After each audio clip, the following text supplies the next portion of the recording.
So I wanted to do a quick little video on how to groom effectively and safely.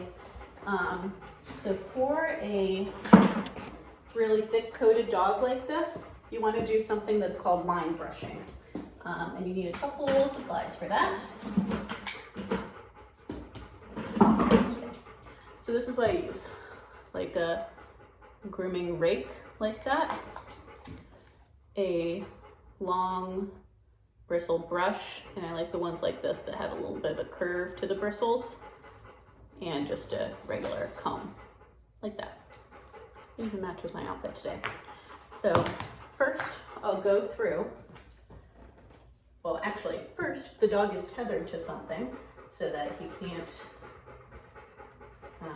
make too much of the wrong choice, and if it's an aggressive dog I can step back safely if they're trying to eat me.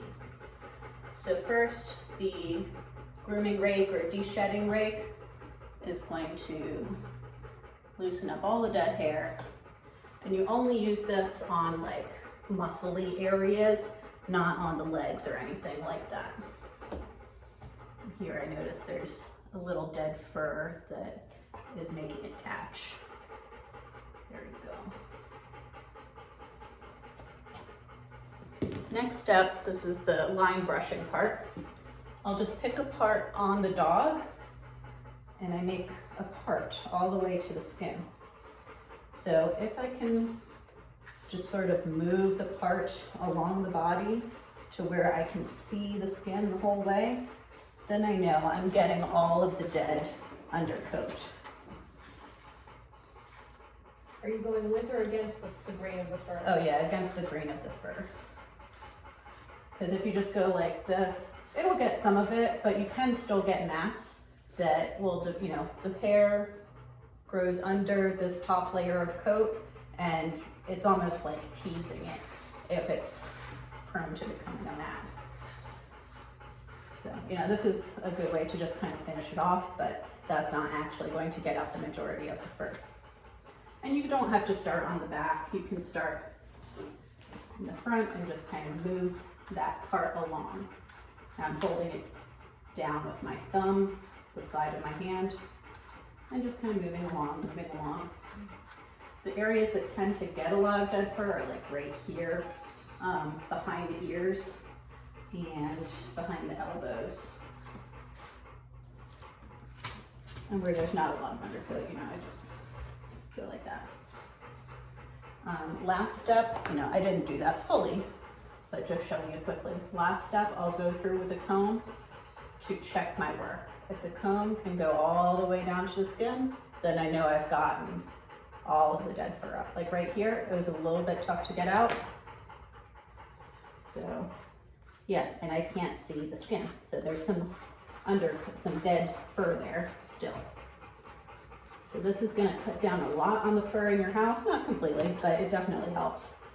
And just helps you see if there's any issues or changes with your dog before it becomes like a big problem. In terms of the nails, that's where having him tethered is very important. I'm not really going to trim his nails because they don't need to be done.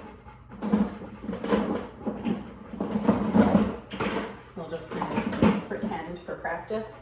It's easiest to start with the back. So almost like you're shoeing a horse. I'm putting my hand down, grabbing it, and putting it backward like this. So I'm just gonna kind of pretend I'm doing that. Just touching everything, kind of pinching them like I would if I needed to do the nail. And if he struggles and tries to get away, basically, the more he struggles, the more he you keep the leg pretty close to the body, and he just puts himself more in the correct position. For the front legs, it's the same. I like to have my butt to the front of the dog so that if he decides to bite me, maybe he's just gonna bite my butt and not my face. And I'm just gonna do the nail. Boop, boop, boop. Boop, boop. Just pretending to do it, but he's being perfect. And then for the other side, I would flip him around so that I can get to the other side of him easily. It's really not that bad. But we'll finish line brushing him, which is kind of a boring video. So I won't video the entire thing. But it is an important part of, you know, just the dog's general obedience and tolerating things that they just need to tolerate.